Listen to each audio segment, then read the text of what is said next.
Harry and Harry's Wife, Analysis Part 4. Hello, I'm H.G. Tudor, and we continue wading through Episode 1 of Harry and Harry's Wife.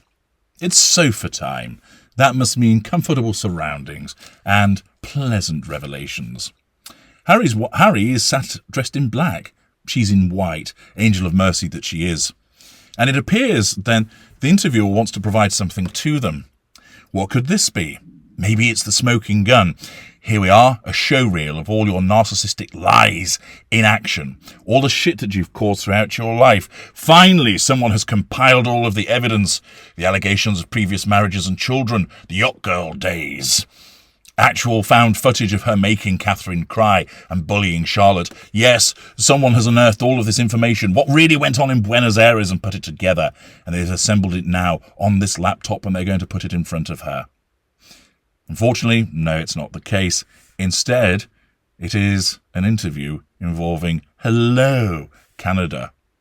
The interviewer provides a laptop showing this old interview involving the interviewer asking Harry's wife about her favourite song, which is Nina Simone's How It Feels to Be Free. Oh, gosh, so deep. And also Fiercest Actress.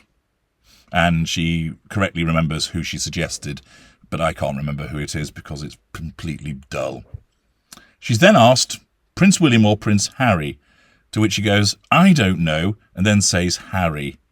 And Harry laughs at this, the buffoon not realising she knew full well who he was. It's revealed that this is an interview with Hello, Canada in October 2015, but apparently she didn't know anything about the royal family or Harry at that juncture. She then patronises Harry by going, Honey, I'm sorry. Of course I choose you. I'm surprised she didn't pat him on the head and give him a little doggy chalk treat, but there we are. All of a sudden, it's Monty Shit Show 2021. So that was it. Something from the past. Deadly dull. And a question is being asked of Archie. And we don't actually see him, but we hear him say, well, it's all done beautiful. Good for Archie.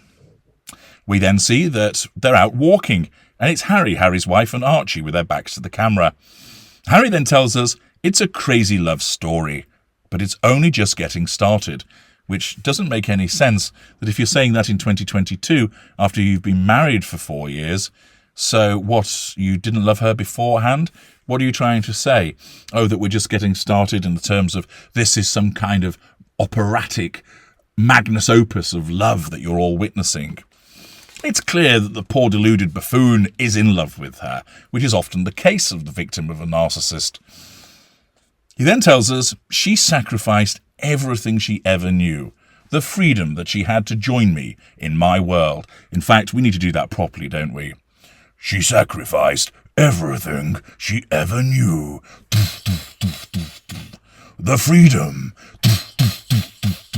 that she had to join me in my world. She sacrificed fuck all, Harry. What? She sacrificed failing at auditions and sacrificed hanging around the scene in Toronto. All due respect to Toronto, it's not exactly the socialite centre of the universe, is it? So what did she sacrifice? An apartment, some nice clothes, and a shitty blog that she did. Wake up, you fool!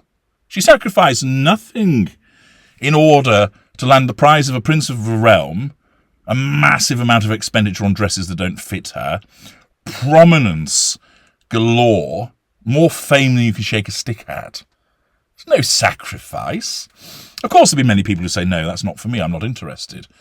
But to a grasping narcissist, if you dangled such a carrot as, look, you can stay in obscurity, being a cable actress and hanging around trying to bed ice hockey players and chefs in Toronto, or you can marry a prince and be just one plane crash away from the throne, receive loads of money, have loads of people want to photograph you, have a new property that you can refurbish, travel the world on fully funded tours,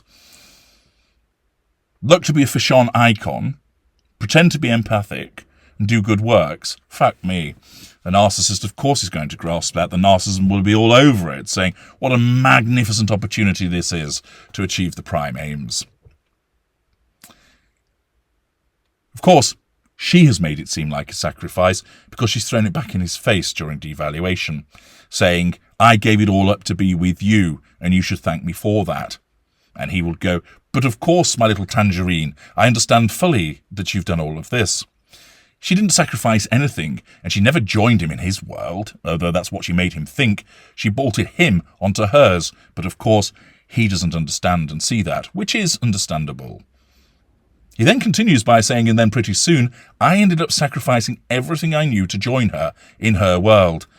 Harry, you don't know the half of that sentence. This is all being said as apparently they're driving along and holding hands. You can imagine the scene, can't you? Hey, Harry, what do you say? Why don't we get some footage of us holding hands so we can show the world just how much in love we are? I mean, who the fuck does that? Oh, of course, a narcissist does. The simple fact is, if you're going out for a drive and you happen to be holding hands with your beau, your paramour, love of your life, you don't think, ooh, I'll film this. Why? You don't need to. It's private. You don't need to tell the world or show the world. But of course, Harry's wife does, because everything has to be staged.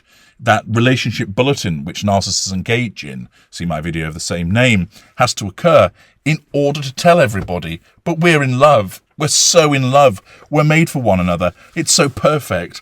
This is a wonderful, wonderful love that we have. Just do it. You don't have to record it. But that's what certain narcissists do, of course. They have to publish the supposed love. So we're treated to this footage of hand grasping, which, of course, as you know, is the direct assertion of control by her over Harry, which is then being recorded for facade management to show the rest of the world that they are in love. And then, of course, to utilise that to triangulate it with people and show Harry laughing, and he's clearly enjoying himself. It may well be the case that she says, just pull off down that lane there and I'll jerk you off under the Californian sunshine. And the randy ginger bollock bastard thinks, fucking A, I'll have some of that. No wonder he's looking like the cat that got the cream with his shit-eating grin. But the point is, this is the stage management once again. The necessity of demonstrating that their relationship is so wonderful that the supposedly personal and private act of holding hands becomes a possessive item, which is then utilised to triangulate the rest of the world. Now, major excitement ahead, my valuable viewers. We're off to the chicken coop. Join me there.